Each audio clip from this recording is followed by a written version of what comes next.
Ya, Udah boleh, Mas. masuk gitu. Oke. Oke.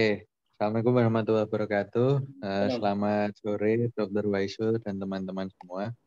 Pada sore hari ini kita akan mengadakan acara tutorial klinik oleh saudari kita Afifah Kusnul. Sebelum kita mulai acara ini, mari kita mengucapkan basmalah bersama-sama terlebih dahulu. Bismillahirrahmanirrahim. Oke, langsung saja untuk selanjutnya adalah presentasi materi dari Afifah. Monggo Afifah, waktu dan tempat kami persilahkan. Ya, sebentar, Mas. Bukan dokter. Ya, jadi aturan mainnya harus disepakati dulu. Oke. Iya. Jadi mau berapa menit, diskusi berapa menit, kan gitu ya. Jadi ben latihan untuk jadi kayak di seminar-seminar itu loh. Oke, dokter. Oke, dokter. Ya, jadi terus nanti jenengan jadi moderator ya. Moderatornya siapa nanti sebentar pertama jenengan. Nanti kan diputer ya. Jadi biar latihan jadi moderator, latihan jadi presentator gitu ya. Biar lebih di moderator nanti monggo kalian teman-teman yang menyiapkan untuk bertanya gitu biar hidup gitu ya. Sudah kulit semua nih ya? Ampun, dokter. Sudah ya. Ya, ya monggo silakan Mas Sapan. Yuk. Bismillah. Yuk, bismillahirrahmanirrahim. Oke, jadi untuk presentasinya berapa menit gitu dokter biasanya? Untuk Ya, mungkin seperempat jam, 10 menit cukup ya. Oh, gitu. Cukup ya, mungkin diskusi agak lebih panjang itu mungkin agak anu ya. Saya katakan gitu. nanti ya, nanti saya terakhir aja ngomongnya Mas. Oke. Coba nanti seperempat jam dulu diskusi gitu ya. Oke. Seperempat jam untuk diskusi gitu ya. Nanti Gitu. ya coba nanti. Oke. Yuk, monggo Afifah bisa dimulai. Bismillahirrahmanirrahim. Assalamualaikum warahmatullahi wabarakatuh. Terima kasih Fari yang sudah memberikan kesempatannya dan terima kasih Dr. Waisul yang sudah menyempatkan waktunya. Pada hari ini saya akan melakukan presentasi mengenai tutorial klinik dengan judul hipertensi emergensi. Bentar, aku share. Hostnya aku belum bisa share screen.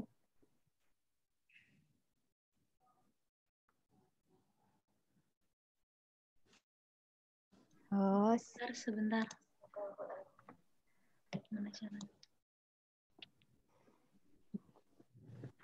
Salwa, bos. Sampun belum, Fir? Oke. Udah. Oke, makasih Salwa.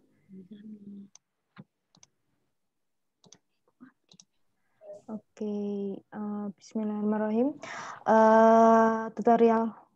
Tutorial klinik pada sore hari ini yang akan dibahas adalah hipertensi emergensi. Jadi yang pertama, identitas pasiennya bernama Bapak S, laki-laki, usia 63 tahun, alamatnya Jetis Bantul, pekerjaannya PNS, agamanya Islam. Nah, anamnesisnya, keluhan utamanya pasiennya mengeluhkan pusing. Nah, terus habis itu RPS-nya seorang laki-laki usia 63 tahun datang ke IGD pada hari Sabtu 12 Desember 2020 dengan keluhan pusing, cenut-cenut di bagian belakang kepala, leher cengeng sejak 1 hari yang lalu dan tensi tidak membaik setelah minum Noperten jam 10. Mual negatif, mualnya tidak ada, muntahnya tidak ada, gelirnya tidak ada, penglihatan kabur juga tidak ada, nyeri dada ada kadang-kadang kalau aktivitas berat. Kebiasaannya makan makanan yang digoreng dan berlemak, suka makan junk food dan asin, jarang berolahraga, merokok sejak usia muda, serta tidak mengkonsumsi alkohol. Aktivitasnya ringan, riwayat gizinya, pola makan 3 kali sehari, tidak teratur, jarang makan sayur dan sering ngemil. Riwayat penyakit dahulunya memiliki hipertensi dan penyakit jantung. Riwayat penyakit keluarganya ada hipertensi. Pemeriksaan fisiknya, keadaan umumnya sedang, kompos mentis, BB-nya 73, tinggi badannya 165, BMI-nya 26,8. Terus untuk vital sign-nya, tekanan darahnya 190/125, nadinya 61 kali per menit, reguler, isi dan tegangan cukup, pernafasan 19 kali per menit, suhunya 36,2. Untuk pemeriksaan fisiknya di sini didapatkan untuk kepalanya simetris, terus matanya konjungtiva anemis tidak ada, sklera ikterik tidak ada, edem palpebra tidak ada, hidungnya perdarahan juga tidak ada, telinganya simetris, mulutnya sianosis tidak ada, mukosa bibir lembab, nyeri telan juga tidak ada, gusi berdarah tidak ada. Terus habis itu untuk jantungnya sendiri, inspeksi ictus cordis tidak tampak di sela iga 5, terus palpasinya ictus cordis teraba di sela iga 5, terus perkusinya redup, auskultasinya S1, S2 tunggal, irreguler, dan ada bisin jantung. Abdomennya inspeksi supel, ikuti gerak nafas, kaput medusa tidak ada, peristaltik positif, terus perkusinya timpani, nyeri tekan tidak ada, dan hepar tidak teraba. Terus habis itu untuk ekstremitasnya, di mana eritem palmaris tidak ada, terus superiornya akralnya hangat, edem tidak ada, inferiornya akral hangat, juga edem tidak ada. Pemeriksaan penunjangnya didapatkan darah lengkap, kimia klinik, urinalisis, dan EKG. Di sini didapatkan hasil pemeriksaan darahnya, trombositnya agak mengalami sedikit kenaikan 5,78, serta di bagian hitung jenisnya segmen limfosit dan monosit, segmennya tinggi, limfositnya rendah. Terus untuk fungsi hatinya, SGOT, SGPT-nya baik. Terus habis itu untuk ureum kreatininnya juga baik, gula darah sewaktunya 126, untuk lemaknya kolesterol total 211, LDL 130, HDL 28. Elektrolitnya natrium 132, kaliumnya 3,3. Terus untuk pemeriksaan urinalisanya sendiri, di sini tidak didapatkan adanya suatu bakteri, leukosit esterasenya juga negatif, nitritnya negatif, proteinnya juga negatif, darah samarnya negatif. Didapatkan berat jenis yang sedikit rendah dibanding nilai rujukannya. Terus habis itu untuk sedimen urinnya di sini juga tidak didapatkan adanya suatu kristal, silinder, eritrosit, leukosit, granuler, dan bakterinya juga negatif. Nah, selanjutnya pemeriksaan EKG-nya, dalam gambar ini didapatkan adanya atrial fibrilasi rapid ventricular dengan HR 120 kali per menit, iskemia lateral, dan adanya LVH. Diagnosisnya adalah hipertensi emergensi, causa decom cordis. Terapinya infus NaCl mikro 10 TPM, diet rendah garam, valsartan, amlodipin, injeksi furosemid, potasium klorida 1x1, spironolakton 1x25 mg, bisoprolol, dan atorvastatin. Problem definition-nya, bagaimana penegakan diagnosis hipertensi dan tata laksana hipertensi emergensi. Nah, jadi hipertensi emergensi di sini itu didefinisikan sebagai suatu peningkatan tekanan darah yang lebih dari 180/120 disertai dengan adanya kerusakan baru atau perburukan organ target. Organ target di sini bisa di bagian otak, di bagian mata, di bagian jantung, ginjal. Nah, terus habis itu di mana kondisi ini segera membutuhkan intervensi untuk menurunkan tekanan darah dalam menit atau jam. Selanjutnya untuk faktor risikonya sendiri, dapatkan faktor risiko seperti penyakit dahulu atau penyakit keluarga, hipertensi, jantung, seperti itu. Terus risiko pribadi seperti kolesterol, terus habis itu merokok, diet, konsumsi garam, alkohol, terus kurang aktivitas, terus habis itu disfungsi ereksi, riwayat tidur, merokok, riwayat hipertensi pada kehamilan. Nah, untuk patofisiologinya sendiri, jadi hipertensi emergensi itu kan adalah hipertensi yang diikuti dengan adanya kerusakan target organ. Di mana di sini untuk hipertensi sendiri, hipertensi itu kan tekanan darah yang melebihi 100 lebih dari sama dengan 140/90 mmHg. Nah, di mana tekanan darah itu adalah hasil kali dari cardiac output dikali resistensi pembuluh perifer. Di mana ini sama dengan maksudnya adalah bagaimana volume darah dipengaruhi oleh volume darah dan resistensi pembuluh perifer atau elastisitas dari pembuluh darahnya sendiri. Karena tekanan darah sendiri itu kan adalah kekuatan yang dihasilkan dinding arteri dengan memompa darah dari jantung. Nah, di sini cardiac output itu Kalau dia tinggi berarti juga dapat menyebabkan tekanan darah tinggi. Resisten pembuluh perifer ketika dia tinggi juga dapat menyebabkan tekanan darah tinggi. Nah, di sini sebab-sebab kardiak output meningkat itu bisa karena adanya retensi Na. Nah, retensi Na ini kan sebagai kita tahu retensi Na itu dapat meningkatkan osmolaritas darah sehingga darah menjadi lebih kental. Terus habis itu juga bisa hormon, adanya hormon RAAS, renin, angiotensin, aldosteron. Ini tuh dia sifatnya adalah mereabsorpsi Na, terus mengeluarkan kalium, serta dia juga memiliki efek vasokonstriksi sehingga dia bisa meningkatkan tekanan darah juga. Terus ADH di sini aldosteron itu ADH di sini memiliki efek untuk menghambat pengeluaran urin sehingga nanti kembali lagi adanya suatu retensi Na. Dan natriuretic peptide di sini adalah untuk ekskresi Na, tapi dia terjadi jika adanya asupan kalium, kalsium, dan magnesium.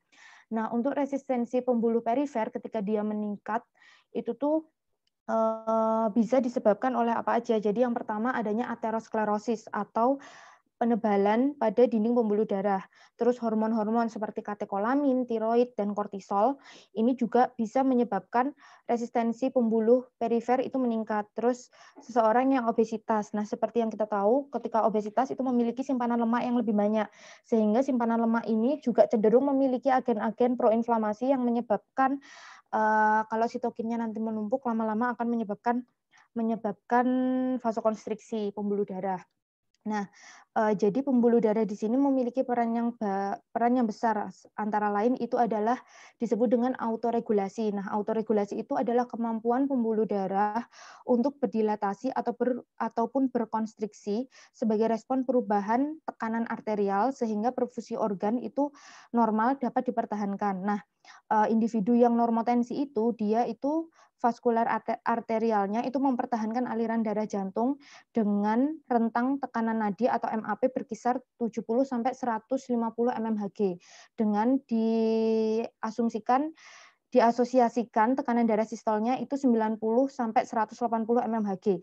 Jadi ketika dia itu meningkat dan dia itu kronis atau lama, melebihi dari set point yang ada, maka nantinya akan terjadi perubahan vaskuler. Perubahan vaskuler di sini akan menyebabkan adanya injuri endotelial. Nah, injuri endotelial di sini menyebabkan apa aja? Bisa menyebabkan aktivasi RAS yang menyebabkan vasokonstriksi dan iskemi, atau bisa juga dia itu menyebabkan adanya suatu antitrombotik endotel sehingga menyebabkan aktivasi platelet dan kaskade koagulasi sehingga nantinya akan meningkatkan permeabilitas dinding vaskuler sehingga pembuluh darah tidak elastis lagi. Jadi ini tadi ketika adanya suatu adanya suatu peningkatan sirkulasi, dia nanti akan vasokonstriksi kan. Nah, terus habis itu nanti adanya endothelial damage. Terus habis itu di bagian daerah situ sudah memulai vasokonstriksi karena aktivasi RAS tadi, sehingga lama-kelamaan akan hilang itu fungsi autoregulasi sehingga perfusi menuju ke organ target itu tidak baik. Seperti itu. Terus untuk klasifikasi hipertensi sendiri di sini ada stadium 1 dan stadium 2. Stadium 1 itu 130 sampai 139 per 80 sampai 89 dan stadium 2 lebih dari sama dengan 140 per 90. Nah, untuk perbedaan hipertensi emergensi dan urgensi sendiri di sini biasanya untuk hipertensi emergensi itu adanya gejala klinis sama peningkatan tekanan darah yang mendadak serta adanya target organ. Terus habis itu kita memiliki target penurunan tekanan darah dari menit sampai jam. Terus harus dievaluasi penyebabnya apa. Sedangkan kalau urgensi biasanya gejala klinisnya minimal, terus habis itu dia tidak memiliki target organ. Jadi target untuk penurunan tekanan darahnya jam sampai hari. Untuk diagnosisnya sendiri seperti biasa, jadi diawali dengan anamnesis. Kita cari gejala-gejala yang mungkin ada pada hipertensi esensial, biasanya tidak memiliki keluhan, tapi keluhannya itu biasanya tidak khas seperti nyeri kepala, gelisah, palpitasi, pusing, leher kaku, penglihatan kabur. Di sini juga bisa dari anamnesis ini kita juga bisa mendeteksi apakah sudah ada kerusakan target organ dengan cara seperti menanyakan apakah adanya kabur mata seperti itu. Terus habis itu selanjutnya kita juga bisa tanyakan adanya riwayat hipertensi, riwayat penggunaan obat-obatan, riwayat sosial seperti merokok, minum alkohol, obat-obatan terlarang, seperti itu, riwayat keluarga. Riwayat keluarga bisa ditanyakan apakah ada keluarga yang memiliki hipertensi, penyakit kardiovaskuler, serta memiliki riwayat spesifik seperti keluhan kardiovaskuler, neurologis, ginjal, dan endokrin. Jadi ini tadi adalah yang kalau dia itu mulai adanya biasanya nyeri kepala, vertigo, sinkop seperti itu. Kalau di jantung bisa nyeri dada, sesak nafas, edem. Kalau di ginjal biasanya tanda-tandanya adanya haus, urinarius. Terus habis itu kalau di bagian riwayat penyakit ginjal kronis itu adanya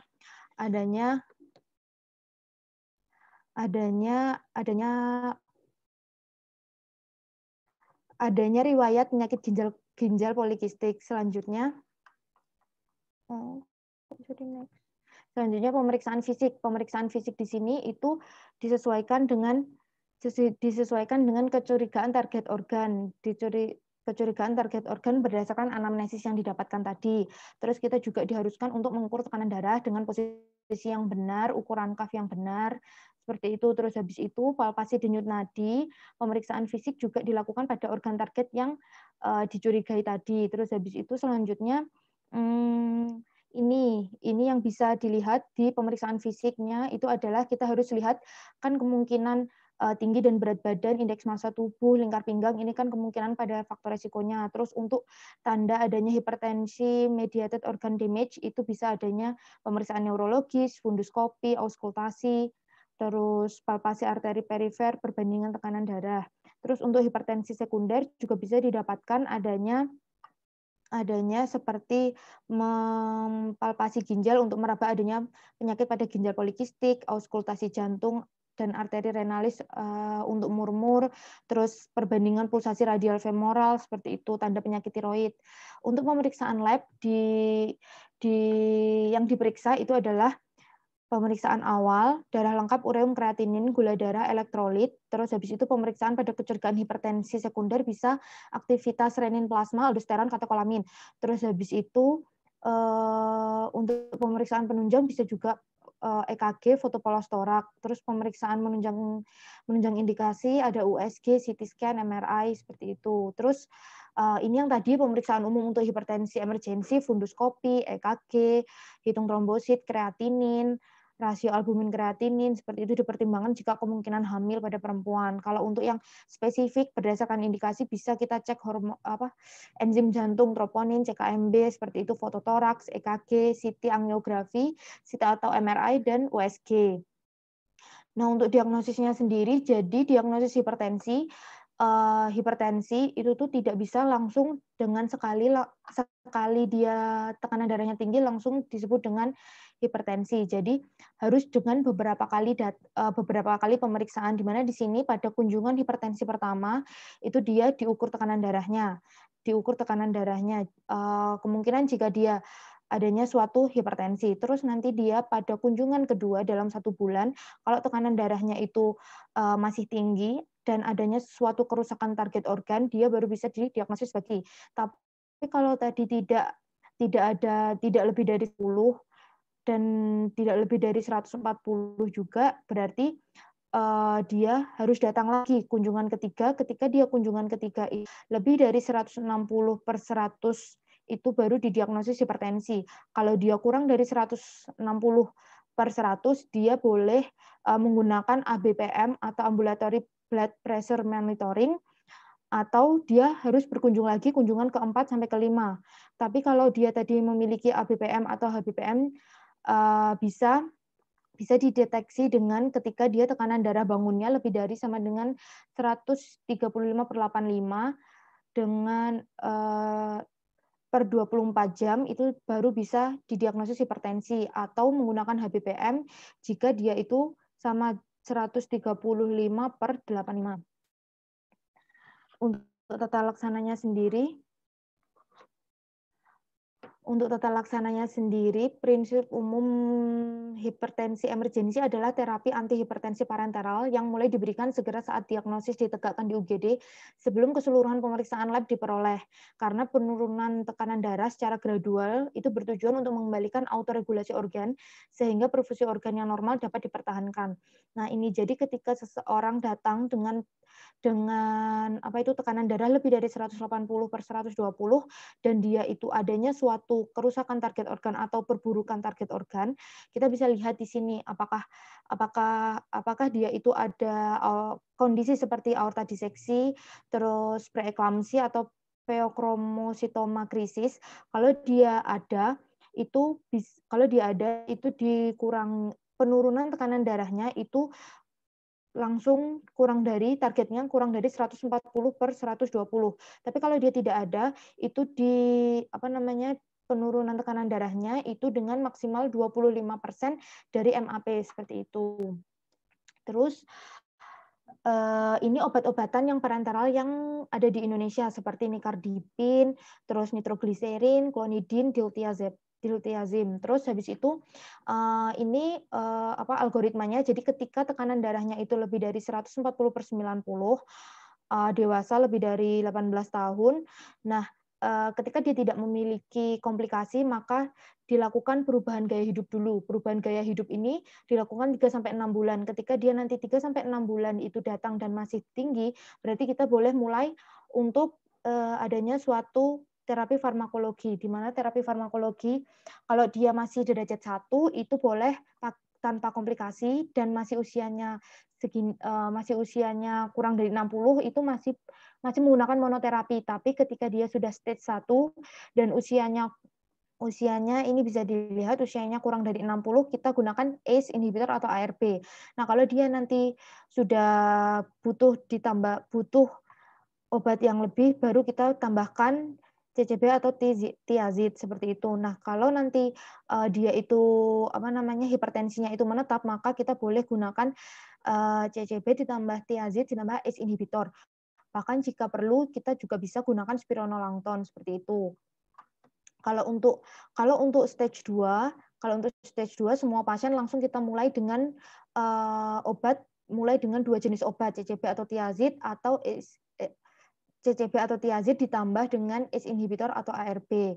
Nah, kalau nanti dia menetap juga boleh CCB, tiazid, ACE inhibitor atau ARB seperti itu. Sekian presentasi dari saya, kurang lebihnya mohon maaf. Terima kasih banyak teman-teman. Ada yang ingin ditanyakan? Oke, terima kasih Afifah untuk presentasinya. Sebelumnya Dr. Waisul, saya mau bertanya untuk mekanismenya untuk tanya jawab ini, yang menjawab Afifah saja atau teman-teman juga boleh menjawab, Dokter? Aduh. Ngapunten, suaranya belum terdengar, Dokter. Masih ke-mute. Ya, nggih. Nah, Afifah, Mas. Jadi Dokter. Oh, yang menjawab Afifah ya, saja. yang presentator nanti yang.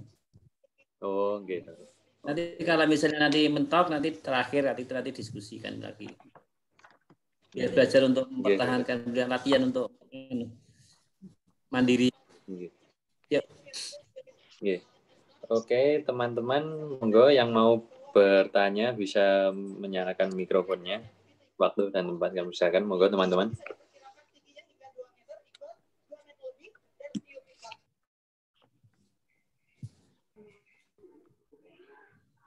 Assalamualaikum Afifah. Waalaikumsalam warahmatullahi wabarakatuh. Monggo bisa menyebutkan nama dan pertanyaannya. Ini Afifah, perkenalkan nama saya Galuh Safira Safitri. Izin bertanya kepada Afifah ya, Fah? Iya.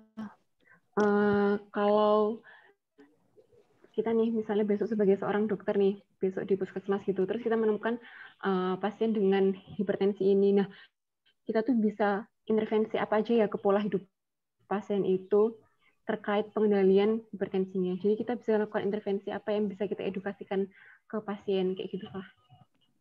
Terima kasih. Ya. Oke, Galuh. monggo untuk pertanyaan selanjutnya. Assalamualaikum Afifah. Waalaikumsalam. Perkenalkan saya Salwa, saya ingin bertanya. Nah, untuk hipertensi emergensi ini kan tekanan darahnya itu kan tinggi sekali ya. Di kasus ini saja kan 190/125. Untuk target tekanan darah yang harus diturunkan itu berapa dan dalam berapa waktu? Maksudnya dalam berapa waktu nggih, Afifah? Matur nuwun sebelumnya. Assalamualaikum. Waalaikumsalam. Ya, terima kasih Salwa. Oke, untuk selanjutnya ada yang mau bertanya lagi?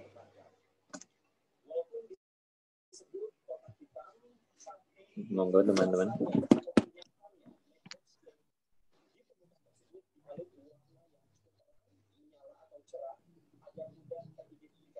Yuk. Sudah, teman-teman, tidak ada yang tanya lagi, Bu. Assalamualaikum. Aku Vida mau tanya ya, Pak. Tadi kan untuk penegakan diagnosisnya itu bisa menggunakan ABPM sama HBPM. Nah, itu prosedurnya gimana ya, Pak ya? Kasih. Oke.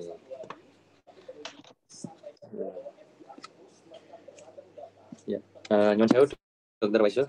Untuk jawaban pertanyaannya ini langsung semuanya jadi satu atau tiga dulu atau empat dulu? Masih kemute Dokter, ngapunten. Masih kemute. Masih Dokter. Nah, oke. Ini karena bagus satu-satu, cuman tadi sudah lewat 3, sudah 3 dulu gitu. Oke, 3 dulu. Oke, siap Dokter. Oke, Hafifah monggo bisa menjawab mulai dari pertanyaannya Mbak Galuh dulu tadi yang tentang bagaimana langkahnya tadi.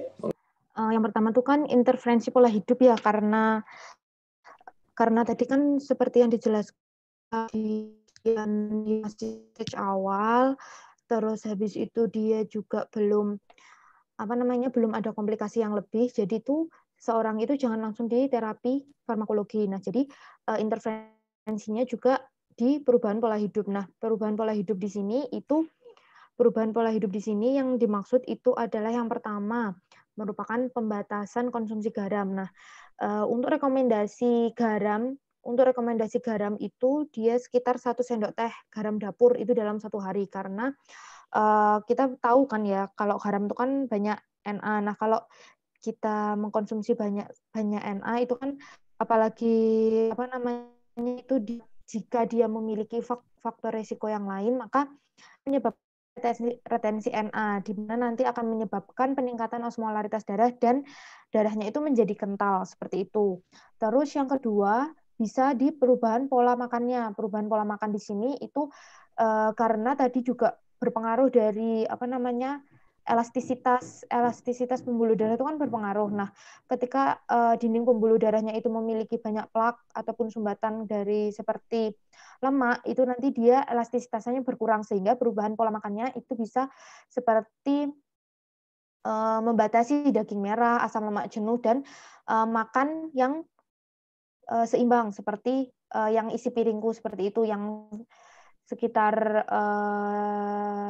sedikit itu dari lauk dan buahnya. Jadi yang paling banyak itu adalah sayuran seperti itu. Terus habis itu yang ketiga adalah menjaga berat badan ideal. Menjaga berat badan ideal ini di sini juga digunakan agar dia itu tidak masuk ke faktor risiko yang dapat memperberat dia menuju ke hipertensi. Selain itu juga olahraga teratur. Nah, olahraga teratur di sini yang dibutuhkan adalah olahraga yang intensitas dan durasinya ringan tetapi dia teratur. Contohnya misal latihan aerobik selama 30 menit seperti itu. Terus habis itu yang terakhir juga bisa modifikasi gaya hidup berupa stop merokok dan alkohol seperti itu. Apakah menjawab, Galuh? Iya, menjawab Afifah. Terima kasih, Pak. Terus selanjutnya tadi Salwa. Nah, bagaimana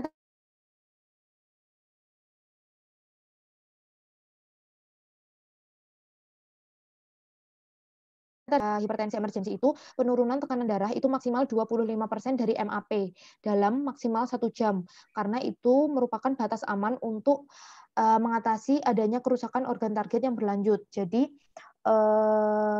Jadi ketika pasien datang itu kita harus turunkan tapi tidak boleh terlalu cepat seperti itu. Terus habis itu nanti kalau dia sudah turun baru kita turunkan lagi ke 160/100 dalam 2-6 jam. Terus nanti baru kita turunkan lagi ke 140/90 dalam 24-48 jam. Nah, udah ya. Begitu Salwa, apakah menjawab? Oh iya, Afifah, berarti kalau pada pasien ini 25% dari MAP-nya itu tadi 100 berapa ya? MAP itu kan tadi kan tekanan darahnya tuh 190 per 125 ya, Sen? 190/125. Berarti kan MAP itu kan sistol ditambah 2 diastol per 3. Bentar ya, guys. 190 ditambah 250 40. Yang untuk apa? Untuk ngitungnya nanti biar teman-teman yang hitungkan coba. Oh, iya dokter. Iya, matur nuwun Afifah. Oke. Terus untuk tadi siapa? Vida apa namanya? Untuk penegakan diagnosis itu penegakan diagnosis hipertensi itu tuh tidak selamanya bisa dilakukan di klinik karena kan nggak satu kali hitung itu ketika tekanan darah tinggi dia langsung didiagnosis sebagai hipertensi. Belum lagi ketika dia menderita seperti ketakutan ketika dicek di klinik itu kan menyebabkan tekanan darah juga naik. Jadi kita bisa tekanan darahnya itu dihitung di rumah. Nah, tekanan darah yang dihitung di rumah itu ada 2 jenis kan, ada home blood pressure measurement itu kayak tensi yang kita miliki seperti biasa itu. Nah, sama ABPM tuh ambulatory blood pressure monitoring. Jadi tuh ABPM itu pengukuran tekanan darah selama 24 jam nonstop termasuk pada saat tidur. Nah, di sini itu ABPM di sini itu kan kita juga bisa dapat data yang lumayan bagus karena di sini juga memberikan grafik irama sirkandian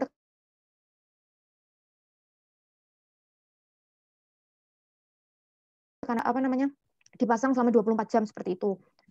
Terus habis itu pengukuran ya seperti itu. Vida, apakah menjawab? Menjawab Afifah. Misalnya nih, Fa, kalau di IGD nanti kita jadi dokter atau di klinik misalnya ada pasien dengan tekanan darah lebih grade 3, misalnya 180 dengan penurunan organ target, itu berarti bisa langsung didiagnosis sebagai HT ya, Pak? Kalau kondisinya seperti itu. Ya, bisa karena dia sudah ada penurunan organ target. Tapi penurunan organ targetnya itu kan kalau di IGD itu kan harus mengikuti pemeriksaan lab dasar seperti kalau dia ada kemungkinan peningkatan ureum kreatinin berarti nanti ginjalnya yang terkena atau dia sudah ada EKG yang menyertakan bahwa dia itu adanya suatu gangguan di bagian jantungnya seperti itu. Oke, makasih Afifah. Oke. Oke, apakah ada yang mau bertanya lagi, teman-teman? Monggo.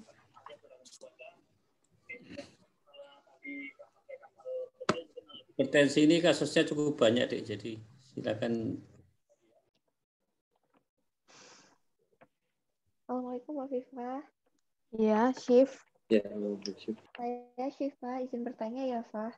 Kan tadi di slide-slide terakhir itu kan ada yang step-stepnya untuk pemilihan obat hipertensi itu kan, Fah.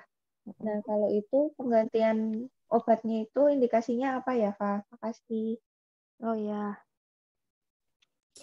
Monggo Afifah bisa dijawab.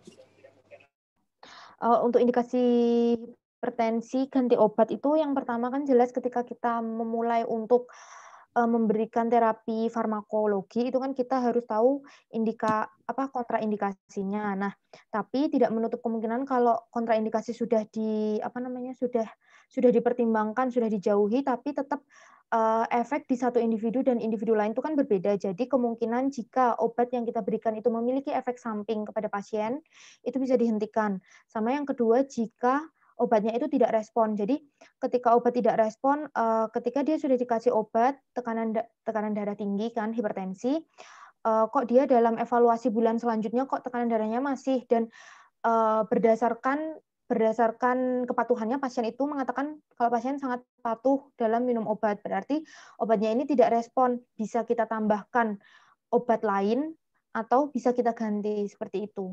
Apakah menjawab, Syifa? Kalau untuk efek sampingnya itu contohnya misalkan efek sampingnya contohnya adalah seperti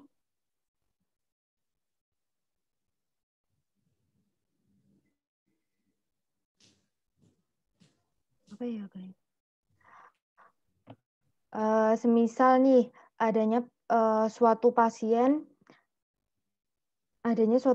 kan, pasiennya itu diberikan suatu obat hipertensi dengan misalnya contohnya Ramipril. Nah, itu berarti ketika pasiennya itu nanti muncul edem, batuk persisten, atau tidak ada perbaikan tekanan darah, itu juga bisa disebut dengan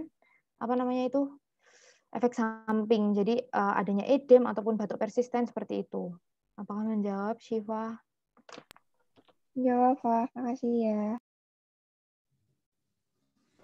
Oke, terima kasih Syifa pertanyaannya. Apakah ada yang mau bertanya lagi? Cukup mungkin aja. Oke, siap. Oke. Kamu mau tanya nggak? Oke, saya mau bertanya, Viva. Biasanya moderator sudah punya pertanyaan di sini. Oh, karena aja enggak apa-apa. Jadi untuk semisal seperti di daerah saya di Jawa Timur itu kan banyak orang yang suka makan makanan asin ya. Jadi makanannya rata-rata rasanya asin, gurih seperti itu. Nah, bisakah itu menjadi salah satu faktor risiko pemicu dari hipertensi? Jawab ya, Far. Oke, monggo. Bisa, karena tadi kan sudah dijelaskan di bagian awal intervensi pola hidup itu kalau memang penderita hipertensi itu harus mengurangi asupan atau intake garamnya, karena garam itu kan natrium ya. Nah, padahal natrium itu kalau di dalam tubuh kita itu tuh dia menyebabkan peningkatan osmolaritas darah. Kalau osmolaritas darah meningkat berarti kan dia lebih kental. Kalau lebih kental berarti nanti bisa nyambung ke kalau di pasien ini ya, dia kan ada gangguan jantung, jadi nanti kerja jantungnya juga meningkat. Terus belum lagi pasien ini tadi kan juga kolesterolnya tinggi, kemungkinan dia juga ada kekakuan pada pembuluh darahnya. Jadi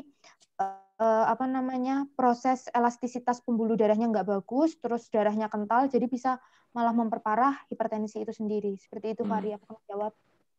Oke, jadi edukasi yang bisa kita berikan ke pasien adalah untuk mengurangi intake garam ya. Nah, kalau semisal selain garam, apalagi kira-kira yang bisa dikurangi? Lemak-lemakan, asam lemak seperti itu yang sifatnya kolesterol, karena itu kan bisa menyebabkan itu tadi plak di pembuluh darah. Terus pembuluh darahnya jadi kehilangan elastisitas seperti itu. Oke. Siap. Mantap, Afifah jawabannya. Itu relevan dengan daerah memang seperti itu. Jadi ya terjawablah pertanyaannya. Oke. Sampun saya feedback dari Dr. Waisel atau pripun Dokter, monggo. Ya, terima kasih. Mas dari Fahri kapan ya? Bisa dipanggil Alvan, bisa dipanggil Fahri, Dokter. Soalnya namanya Al-Ghifari.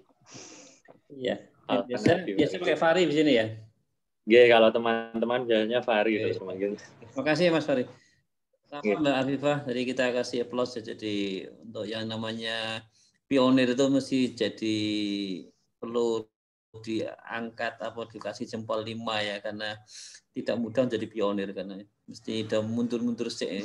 Itu khas gitu. Ya, jadi yang pertama itu mesti harus kasih nilai yang jadi untuk saya. Ya, mungkin saya lihat kalau pertama kali jadi kan mungkin jadi kayak kalau pecinta anu ya Valentino Rossi atau anu sama. Ya. Buatan dokter. Oh enggak ya. Oh, agak ngebut jadi jadi mungkin nanti agak direm dulu sedikit mungkin ya. Iya, dokter. Jadi itu karena latihan nanti mungkin pelan-pelan akan bisa latihan untuk biar mungkin kalau kebanyakan slide-nya mungkin bisa dikurangi, diatur jumlahnya ya. Mungkin yang penting-penting ditampilkan. Jadi tidak harus semua ditampilkan. Nanti pengalaman jadi untuk ke depan nanti ini kan 29 ya, 29 slide jadi cukup banyak ya. Jadi kalau 15 menit mungkin agak terlalu. Nanti mungkin bisa diatur lebih detail lagi. Kemudian coba kita awal dari yang pertama aja coba deh. Oh ya tadi tak komentar dulu yang tadi Ramipil tadi ya. Jadi Ramipil nggak dim tungkai itu ya. Jadi mungkin itu ya. Jadi mungkin nanti ya, teman-teman kan lainnya mesti belajar jadi tentang efek samping dari obat ya. Yang bikin edem itu biasanya yang CCB ya.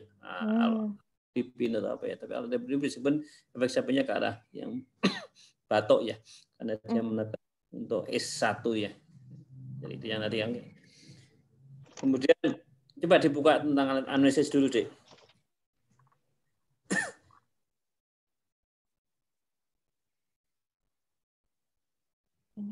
Ini karena pertama nanti mungkin saya agak panjang dulu nanti selanjutnya mungkin nanti agak cepat. Ini jadi gini. Anamnesis ini kan kunci dari semua diagnosis itu akan muncul dari anamnesis. Makanya ujian itu paling tinggi di anamnesis dan pemeriksaan fisik. Ya, anamnesisnya lancar, bagus, dia akan mendiagnosis 90% diagnosis ketemu ya. Iya. Dan ini harus mencakup semuanya. Jadi Anda harus lihat keluhan utamanya apa. Anda harus bedakan antara kepala pusing. Pusing itu definisinya apa? Sakit kepala, pusing, liar, cekot-cekot. Nah, ini yang harus didefinisikan benar ya. Karena ada orang bilang pusing itu yang liar, ya kepala, ya cekot-cekot. Itu yang harus betul-betul dideskripsikan dengan baik. Karena beda ya. Kalau pusingnya itu liar, mungkin akan beda lagi DD-nya. Jadi itu kan vertigo nanti larinya ya. Kalau sakit ya ini yang kalau orang-orang di kedokteran biasanya pusing itu ya biasanya ya ngeliar itu ya berputar. Kalau orang-orang awam bisa pusing itu bisa tadi ya sakit kepala yang ngomongnya pusing, ngeliar ya namanya pusing. Jadi mungkin nanti harus lebih detail. Kemudian dari anamnesis juga mungkin anamnesis pertama mungkin anamnesis yang jadi dibuat kayak ya jangan hari begini deh. Jadi hari masuk rumah sakit tuh dia keluar mulai kapan, jadi berapa jam, berapa hari. Jadi dibuat apa ya kayak narasi gitu ya. Ini kan sejak 1 hari ya. Anda kan dibuat di depan aja. Jadi keluhan utamanya pusing. 1 hari sebelum masuk rumah sakit, pasien merasa sakit kepala, cekot-cekot. Definisikan. Keluhan utamanya itu cekot-cekot. Kemudian setelah sakit kepalanya tadi terus kemudian kenapa dia datang ke rumah sakit? Apakah dia karena memberat? Nah, berapa jam memberatnya itu? Ya, mungkin dia 4 jam sebelum rumah sakit dia sakitnya semakin memberat, tidak kurang, makanya dia datang ke rumah sakit. Jadi sehingga kita bisa melihat perjalanan penyakitnya. Apakah ini seminggu sebelumnya sudah pernah sakit atau enggak? Nanti yang ditanyakan lagi. Kemudian yang kedua, deskripsi ya. Harus jelas sekali sakit kepalanya itu bentuknya kayak apa, di bagian mana, apa yang berat, apa yang meringankan, ditanyakan juga. Kemudian di sini kalau sudah ada sakit kepala dengan sudah punya fikir DD. Anda tanyakan semua itu DD itu. Ya. Hipertensi urgensi, hipertensi emergensi, apakah mungkin bisa juga dia migrain, bisa juga DD-nya. Ya. Kemudian itu harus tanyakan semua. gejala-gejalanya harus ditanyakan semua, jadi muncul semua nanti. Ya. Nah kalau memang jenengan ini ke arah nanti ke arah hipertensi, urgensi, komplikasinya juga harus ditanyakan. Anda bedakan ini urgensi sama emergensi. Berarti target organnya harus muncul semua. Jadi dari kan tadi target organnya apa sih? Ada berapa? Dari Ada kepala, otak, terus mata, dari jantung, ginjal, jantung, apa? ginjal, ya. Kemudian itu mungkin yang lebih yang dominan ya. Nah, kan ada deskripsinya beda-beda ya. Stroke apa anamnesisnya? Adakah dia pelo? Apakah ada dia gangguan ekstremitas yang mungkin lemes atau tidak bisa digerakkan ya. Terus kemudian kalau mata apakah dia kabur? Apakah dia cekot-cekot kepalanya ya, apa matanya ya. Atau ya kemudian dada, dia nyeri dadanya, sesak nafas juga harus tanyakan karena orang-orang dekom juga keluarnya mungkin bisa tidak hanya nyeri dada tapi sesak nafas juga harus. Terus kemudian kalau untuk ginjal ya Anda tanyakan urinnya ya. Oke, dokter. Mungkin jadi anamnesis sudah ada penyakit dahulunya juga harus ditanyakan detailnya ya. Terus kenapa dia kok memberat ini? Misalnya dia sepatu hipertensi. Dia minum obat rutin enggak? Minum, dokter. Rutin, apakah dia tetap masih minum enggak? Dosisnya dikurangin enggak? Okay. Nah, ini yang jadi kenapa dia kok menaik? Kenapa dia kok muncul ini? Ini yang kita coba. Kadang beberapa pasien kan dia biasa minum obat dan dia stop sendiri karena merasa tidak apa sakit kepala gitu ya. Akhirnya terus dia stop dia sendiri mungkin minum obat. Nah, ini harus detail lagi ya. Kemudian untuk pemeriksaan fisik tadi sudah jelas ya. Dan untuk labnya juga. Jadi untuk lain-lain cukup baik. Kemudian yang terus coba dilanjutkan pada pemeriksaan. Nah, tadi saya sudah mencoba, saya suruh yang teman-teman untuk ngitung MAP tadi ya. Ini 190, 125 ya. Ini nggak gampang loh. Siapa yang jago matematika? Kenapa ini? Ini kan dua variabel nggak ketahuan loh mas. Sistol diastol nggak ketahuan loh ya. Jadi MAP kan 2 diastol plus 1 sistol ya. Coba dibuka aja diskusi, buka aja mas. Dibuka mic-nya kalau mau ngomong nggak apa. Oke. Teman-teman monggo yang bisa menghitung untuk MAP atau menjelaskan lebih lanjut tentang MAP, monggo bisa ikut berdiskusi di sini. Rumusnya MAP kan 2 diastol plus 1 sistol bagi 3 ya. 2 diastol ditambah 1 sistol bagi 3. Itu kan harus dicari sistol dan diastolnya dua-duanya harus cari toh. Nggih. Gitu. Padahal kan nggak gampang itu. Dokter. Ya. Niki salah apa bener nggih? Saya tadi sudah menghitungkan kan tekanan darahnya 190 per 125. MAP-nya itu dapat 146. Terus kalau dia itu kan targetnya maksimal penurunan 25% dari MAP berarti yang 25. Benar terus. 25% dari 146 itu 36,5 mmHg. 6,5. Nggih. Ya kan? Berarti dikurangi. Berarti itu artinya maksimal penurunannya dia itu adalah 110 berarti. Ya. Dalam maksimal 1 jam. Ngeten dokter. Ya. Terus sekarang sistolnya berapa, diastolnya berapa kan gitu. Nah. Oh. Kan? Nggih. Gitu. Karena itu kan 2 variabel kan? Harus mencoba satu-satu. Iya, bisa juga masuk angkanya. Bisa juga dengan prediksikan persentase dari yang tinggi sama yang rendah itu diastoliknya. Untuk sesuatu jadi dicoba-coba tadi itu di Benora nyegek banget ya. Kan misalnya targetnya kan 100 berapa? Target bawah normal kan 140, straight 80 normalnya. Itu kan dibanding-bandingkan itu ya. Itu sudah dulu nyampe nanti kalau jadi mau diskusi itu ini mungkin nggak mungkin selesai sekarang, nanti mungkin diskusikan aja. Tapi saya sudah pernah buat koas kakak jenengan ya, orang Bali dulu yang sekarang itu yang masih dipasang di Bakung, ada di UGD juga ada itu ya. Itu buatan koas itu.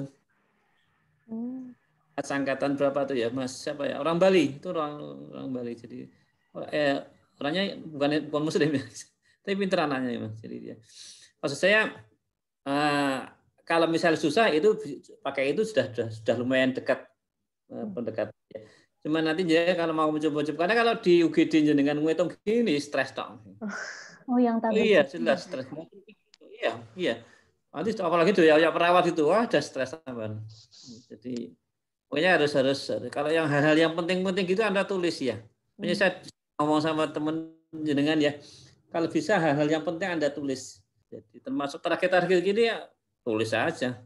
Buku jangan punya buku pinter satu gitu ya. Ya, mungkin nanti didiskusikan lagi ya.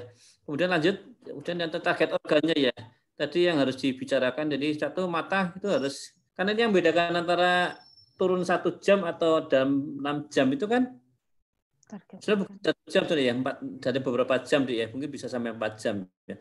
Kalau yang urgensi itu kan bisa 1 hari ya baru diturunkan ke yang MAP itu ya, jadi tidak harus susu karena kalau terlalu besar kan nanti akan terjadi penurunan blood flow ke organ-organ vital sehingga justru akan menjadikan serangan iskemik ya, bisa aja jadi IHD yang mendadak ya karena penurunan yang mendadak.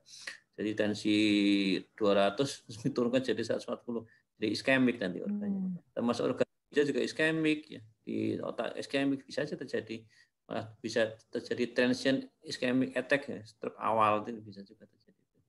Itu yang harus hati-hati.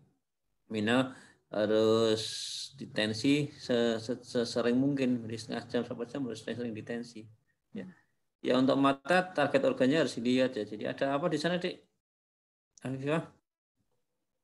Mata biasanya keluar apa? Yang dilihat untuk emergency? Untuk emergency yang dilihat itu kalau mata ini. Nanti ketemu di mata nanti. Ya. Anda harus periksa dengan fundoskopi itu ya. Apa ya?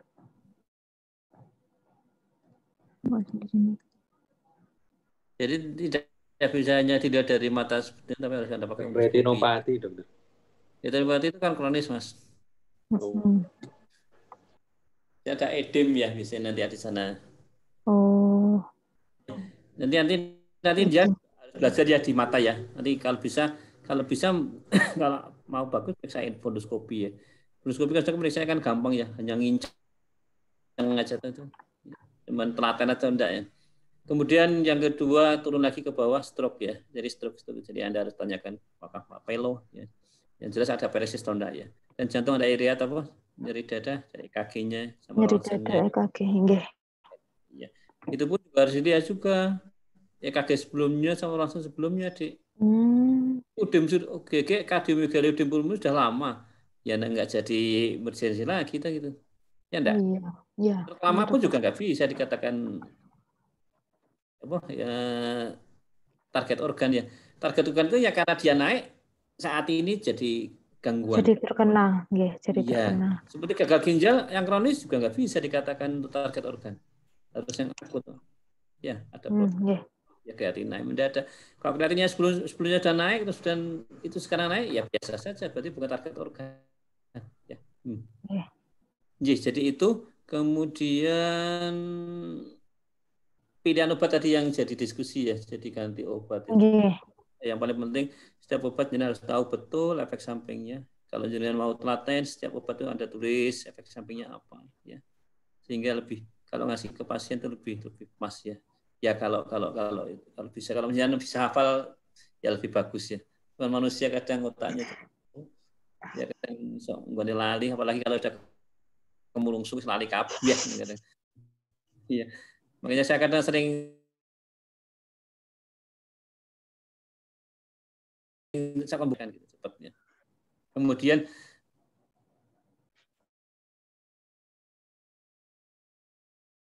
menerapi hipertensi dengan multi obat ya daripada dengan low dosis yang kecil. Ya, kecuali kalau dia sudah nggak bisa ya harus kita pakai dosis maksimal. Low dose. Mengurangi efek sampingnya ya. Jadi misalnya mungkin tadi kan dikatakan jangan bisa pertama pakai ACE inhibitor ya. ACE inhibitor bisa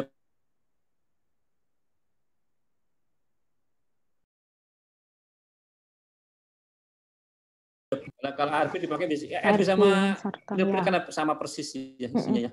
Juga sama, cuma efek sampingnya yang agak berbeda karena di sana tidak ada batuk ya untuk yang golongan sartan ya. Dan memang lebih karena makanya lebih sekali ya, tidak 2 kali jadi lebih long, jadi efeknya long time, jadi waktunya agak panjang. Terus yang kedua misalnya pilihan kedua amlodipin, ada polyamlodipin kasih, tapi biasanya pun pakai HCT dulu ya yang awal. HCT low dose ya. Nah, kan HCT juga harus tahu dosis ya, jangka panjang efeknya apa. Jangan sampai nanti juga nggak tahu bahwa ternyata ini juga naikkan asam urat gitu ya. Jadi tahu-tahu asam uratnya nggak pernah dicek naik dari tinggi karena kan goro-goro kasih apa diuretik. Oh iya. Kalian nggak tahu. Terus yang paling penting lagi Anda harus bedakan pada orang tua, ibu hamil. Oh, oke. Penting sekali. Nanti akan yang penting nanti ibu hamil ya, ibu hamil Anda harus tahu persis ya. Persis karena tidak semua obat tidak bisa dipakai di situ. Di situ hanya bisa dipakai cuma beberapa obat ya. Biasanya golongan S sama sekali nggak boleh ya. Yang boleh adalah golongan CCB sama golongan dopa ya. Pernah dengar pentil dopa? Nanti di Auskin mungkin akan ketemu ya. Klonidin masih bisa dipakai tapi agak enggak kalau terpaksa sekali ya. Klonidin bisa dipakai. Kemudian diuretik meskipun dari Auskin minta untuk tidak dipakai dengan rutin pada pasien-pasien yang tidak ada udim karena ada risiko terjadi hipovolemik sehingga suplai cairan ke bayi akan berkurang ya. Kemudian pada orang tua harus hati-hati betul juga ya diuretik karena akan terjadi hipotensi ortostatik. Ini jangan pakai referensi apa, Dek? Oh, pakai JNC, pakai Perki, ya. Dokter. JNC kan ada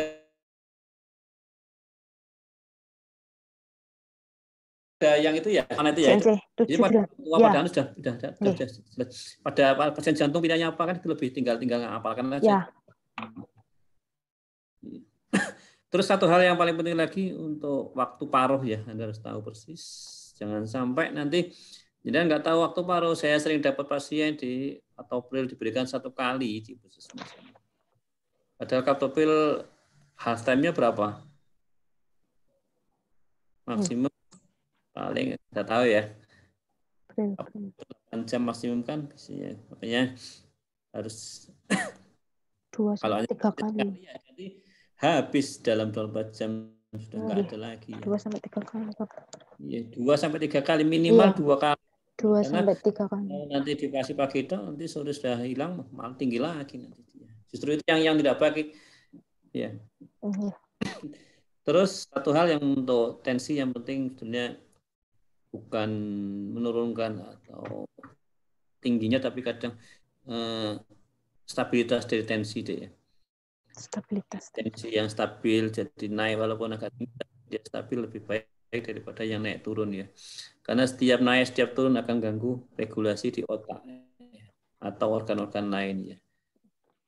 Dan jenengan jangan lupa untuk keluhan ya, keluhan mesti bahwa orang sakit hipertensi mesti sakit kepala. Diabetes kita karena ada adaptasi dari organ. Jadi kadang orang tensi 180 tapi nggak terasa sakit kepala. Bisa terjadi karena apa? Ya naiknya smooth 130, naik jadi 150 pusing, nggak diobati, kasih obat paracetamol aja, pusingnya hilang, tensi masih 150. Ya, lama-lama dia naik lagi 170, pusing lagi. Nah, Tapi nggak diobati hipertensinya, tapi diberi paracetamol lagi, lama-lama hilang sendiri keluhannya. 200 tapi nggak terasa tuh ada juga. Yang sering bikin nyeri kepala itu kan karena naiknya tensi atau ada tekanan yang meningkat. Makanya harus hati-hati ya. Mungkin itu ya dari saya aja jadi mungkin. Oh ya tadi untuk dietnya saya kira sebenarnya di gambar tuh sudah bagus sekali ya, ada gambar buah-buahan ya. Anda nggak dibahas. Baik itu untuk hipertensi ya. Kenapa? Karena di situ ada kalium ya. Kamu ingat Propa NaK? Ingat lupa. Sel ya, natrium di luar, kalium di dalam tuh ya. Satu naik masuk kan gitu ya. Natriumnya masuk, dia kaliumnya turun, keluar kan tuh ya. Kalau kaliumnya nanti dinaikkan, natriumnya akan turun sehingga tensinya akan turun kan gitu ya. Sehingga hampir semua buah-buahan itu akan menurunkan tensi. Jadi jangan terus. Kalau dulu kan kita masih orang-orang dulu kan suruh makan apa timun itu ya, sampai di biar darah rendah. Iya, ya memang bisa menurunkan karena ada kaliumnya di situ ya. Cuman kan tidak hanya timun tok, mungkin bisa lainnya, bisa pisang, bisa dari Benora bosen gitu ya. Konsepnya tetap konsep natrium kalium. Iya, pokoknya. Kemudian tadi yang sebenarnya kalau jawab praktis saja deh, jadi enggak usah ngalor ngidul kayak politikus itu. Jadi tanya si Fari tadi jawabannya cuma gampang tuh. Ada penelitian bahwa populasi di gunung sama di pantai itu tensinya lebih tinggi rata-ratanya di pantai. Itu jawaban dari situ sudah menjawab semuanya. Karena kan natriumnya tinggi di sana deh. Orang gunung banyak kan makannya kan nggak banyak makan garam ya. Dan suasananya mungkin lebihan. Jadi itu memang ada penelitiannya deh. Di pantai itu orang pantai cenderung makan. Nah terus kadang orang bilang kalau nanti tensi rendah makan sate gitu, benar nggak itu naik kan? Benar nggak?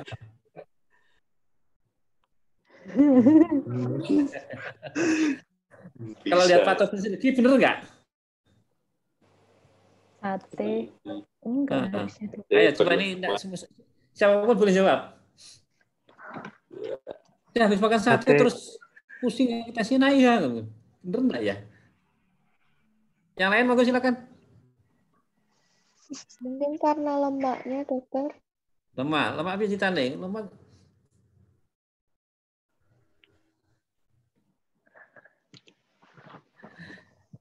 Kan nggak di penelitian terakhir aja nggak ada ngomong bahwa kambing akan naikkan tensi, itu nggak ada.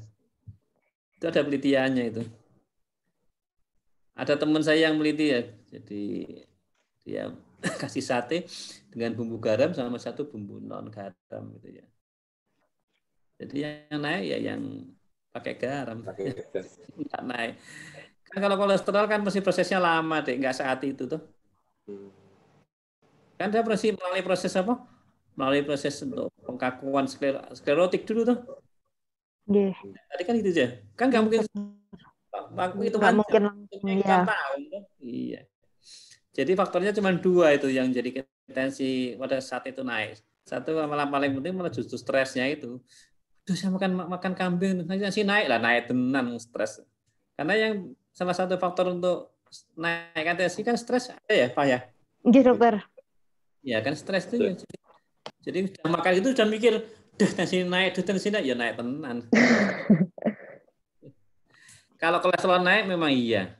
Jadi namanya kambing itu kan high kolesterol ya, terutama yang LDL ya. Tapi jangan lupa bahwa kambing sama sapi itu sama. Ini saya jadi sering saya tanyakan kepada di dalam agama Islam tuh, coba jenengan kalau korban yang paling baik apa Mas, Mbak? Sapi dok. Kambang. Apa? Untuk korban yang paling baik apa? Apa sih? Sapi. Sapi bukan? Sapi, enggak ada rumusnya. Kambing yang dipotong Mas. Oh. Ya gantinya Nabi Ismail siapa? Oh iya ya kambing. Oh iya kambing. Itu yang paling baik ya kambing. Afdolnya tapi sapi boleh, unta boleh, tapi yang paling afdol tetap sapi. Tetap kambing yang sesuai dengan dombanya itu ya. Terus yang kedua, kalau akikoh, apa pakainya? Kambing kan? Kambing juga, iya. Kambing juga. Iya. Iya. Jangan mau di Islam disalah-salahkan gitu ya. Nabi Muhammad darahnya kambing banyak gitu. Tidak akan tensi, naik kolesterol iya kan gitu. Cuman kan orang-orang ini kan makan tetap boleh ya. Jadi sebenarnya yang paling penting itu bukan jangan bilang nggak boleh ya. Saya jarang sekali melarang pasien deh. Jatuhnya jarkoni nanti. Tahu jarkoni? Enggak, Dok. Cara lakoni. Kamu nggak boleh makan kambing ya, tapi dewi mangan itu doa ini. Iya, orang digugu sama pasien gitu. Ada tekniknya itu. Monggo silakan kalau makan garam agak banyak silakan. Ya naik kan gini.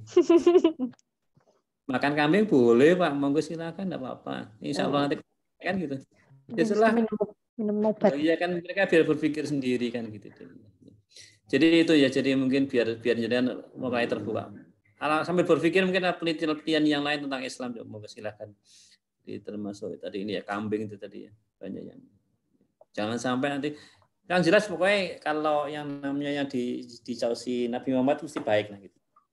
Ya itu hanya nambah-nambahan aja, nambah biar kita semangat untuk ibadah ya. Bukan terus sampai nanti kita ibadah karena sehat itu janganlah, rugi itu namanya ya. Efek sampingnya sehat bisa, tapi jangan sampai kualik gitu ya. Termasuk nanti jangan bilang untuk tahajud terus gini efeknya gini dan enggak usah mikir terlalu banyak itu. Ini enggak salah apa. Tapi Anda boleh untuk ilmu boleh Anda. Mungkin itu ya. Ada yang mau tanya silakan. Mau tanya dokter? Ya silakan Mas Enong. Untuk yang kasus hipertensi emergensi ini pengobatannya harus intravenan apa sakit atau bisa ini dokter beroral dokter? Ya.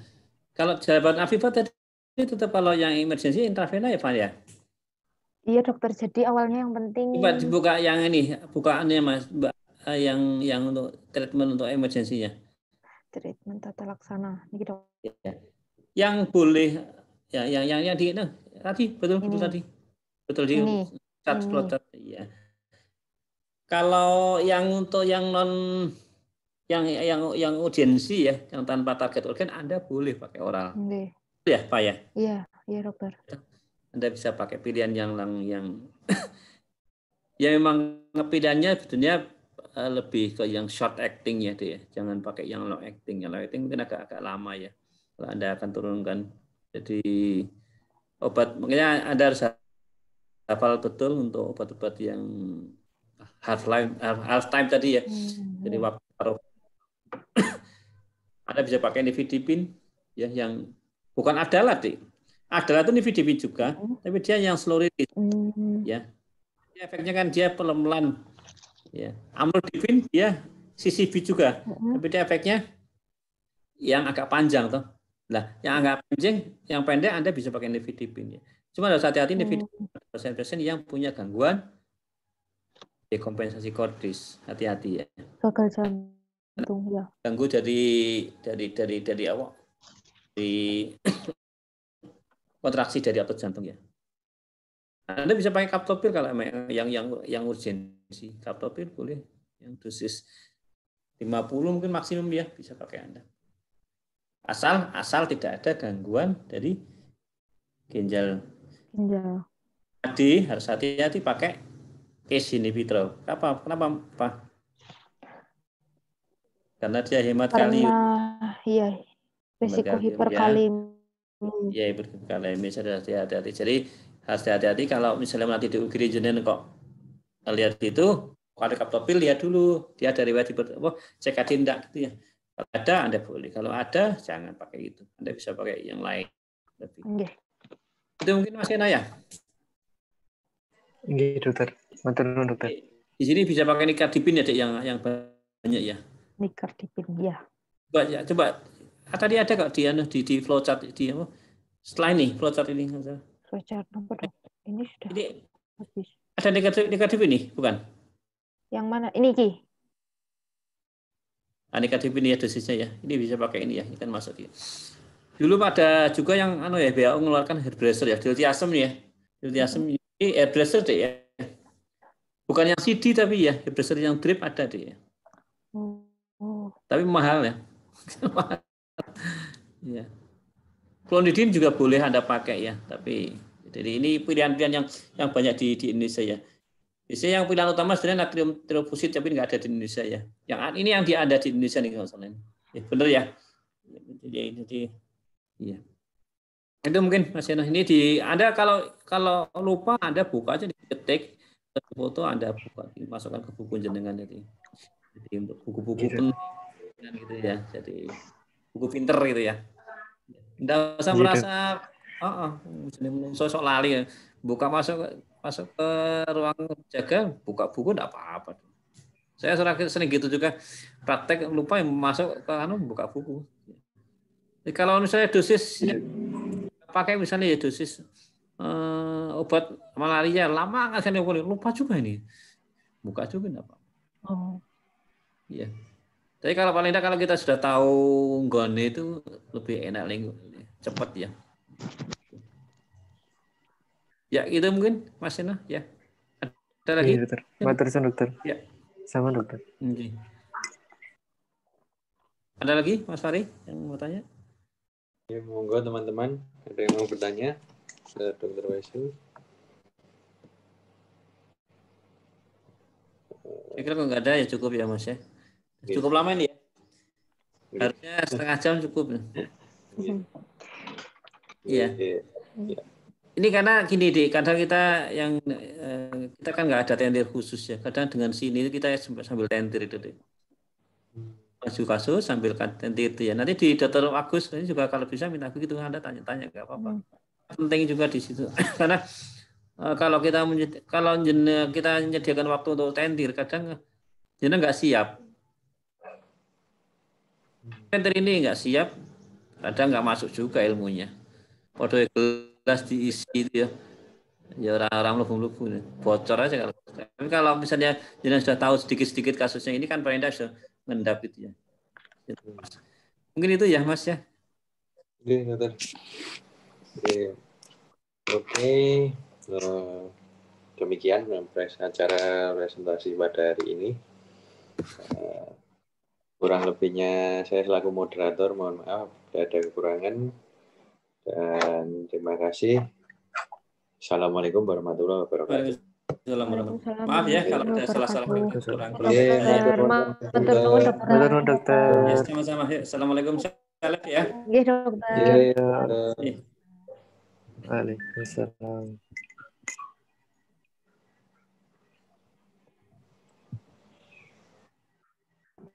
Yes.